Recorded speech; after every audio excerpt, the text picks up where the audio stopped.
Hey, what's up, everybody? True Boxing here. Thank you for coming back to Get Hit with the Truth. So today we're doing the Figueroa versus Joet Gonzalez preview and prediction video. As Brandon Figueroa, the former two-division world champion at 122 and at featherweight, is set to do battle against former multiple-time world title challenger Joet Gonzalez this Saturday, tomorrow, July 19th, as they will be fighting on the Barrios-Pacquiao undercard. This is a fight that's taking place at featherweight between the two. And before we get into that, if you could smash the like button, leave a comment, or subscribe to the channel, I really do appreciate any and all support that I can get as I continue to build my channel here. Excuse me. So I was meaning to get to the undercard of this pay-per-view, but just really struggled with work and everything going on, trying to get the video out there. I did do the Pacquiao Barrios fight, and I did do the Fundora Zoo 2 fight. So this one, I was requested last night. Appreciate people reaching out, wanting for me to do a video. Figueroa and Gonzalez, I think this is going to be an all-action-packed fight right here. Two guys that like to throw. Looking at the fighter comparison, the side-by-sides, you got Brandon Figueroa 25-2-1. Joet Gonzalez 27-4. Figueroa is the moderate favorite coming in, with Gonzalez the moderate underdog. They're both from the U.S. Figueroa is from Texas, and Gonzalez is from L.A. in California. Gonzalez is 3 years older at 31. Figueroa is 28. Last fight, Gonzalez weighed a little bit over the featherweight limit, and Figueroa weighed just under. Figueroa has a 2-inch height and a 2-inch reach advantage on Gonzalez. So going in, as I said, Brandon Figueroa on paper, the solid favorite. I mean, I don't dispute that. But Joet Gonzalez is a very live underdog. Now, real quick, let's look at the last three fights for each guy, starting with the favorite, Figueroa. His last three fights date back to...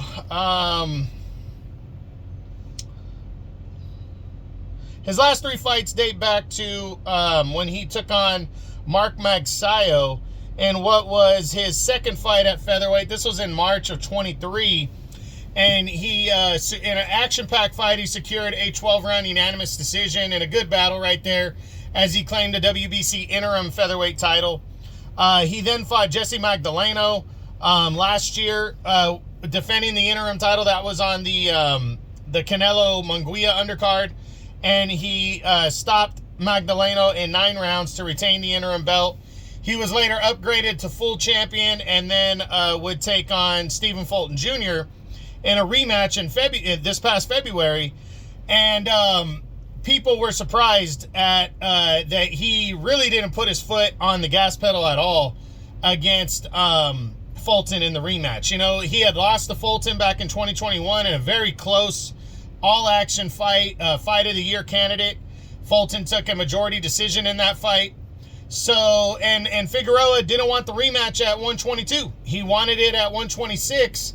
And finally, you know, just under 3.5 years later, Fulton would be granted the shot at Figueroa for the WBC title. And a lot of people, myself included, thought Figueroa was going to do enough to beat Stephen Fulton at featherweight, but he just looked hesitant, confused.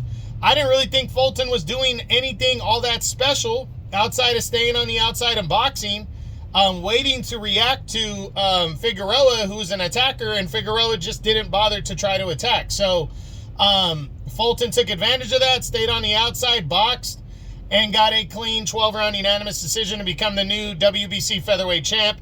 And now, coming off, he only has those 2 losses. Those are his only 2 losses against the same guy. He's coming in now against a guy with a very different style in Joet Gonzalez, an all-action style. Now, Gonzalez is your consummate warrior. This guy has fought for titles 3 times, come up short 3 times, but always is there to fight the best fighters. His last 3 fights date back to April of 23, when he was bouncing back from a split decision loss to Isaac Dogbe in 22. He took on a guy named Jose Vivas, dominated him over 10 rounds to a unanimous decision. Then he would challenge for his third world title in September of 23 when he took on Luis Alberto Lopez and walked away with a 12, or lost in a hard-fought battle. He would lose a 12-round unanimous decision, but it was a good one. Then he would take off a year and a half. He wouldn't fight at all in 24. And in March of this year, he came back and took on top contender Arno K-Guy and walked away with a 10-round split decision in that one to throw himself right back into the serious mix at featherweight. So Gonzalez coming into this fight, you know, a clear underdog, but I think he's a live underdog. And the one thing we can say about Gonzalez, he's been in there with some good fighters. He lost to Emmanuel Navarrete in 2021. He lost to Shakur Stevenson in 2019. That was his first title shot. But he's beaten the likes of Miguel Mariaga, J.O. Tantissima, who's a tough fighter, fought for a title before. Isaac Dogbe, he lost a narrow split decision in a very close, even battle, and fought tough against Luis Alberto Lopez. So Gonzalez has nothing to lose, and if he can capitalize and score a victory, he could be right back in the mix for a world title here. Beating Brandon Figueroa would be huge. Where is Figueroa's mind, and how ready is he for this one following his first real clean loss of his career to Stephen Fulton? Is his confidence shot? Is he going to be ready to rock and roll? I think it's going to be an all slugfest right here between these two. I think the 2-inch height, 2-inch reach advantage will be significant, but Gonzalez will be able to get on the inside and throw. I just think Figueroa is going to do what he always does, being the bigger man, grind it out, hit the body of Gonzalez, and walk away with a clean 12-round, either 12-round decision, or he will be the first to stop Gonzalez late. But Gonzalez has never been stopped, so I think I'm leaning towards it's going to the scorecards.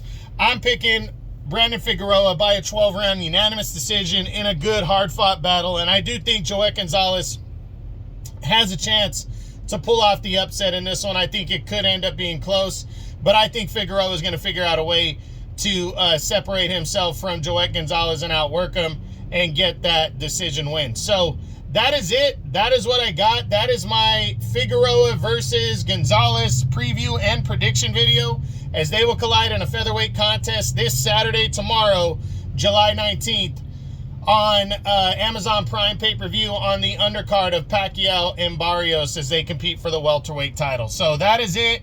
I hope you enjoyed the video. If you did, smash the like button, leave a comment, or subscribe to the channel. I appreciate any and all support. This is True Boxing, and you've been hit with the truth.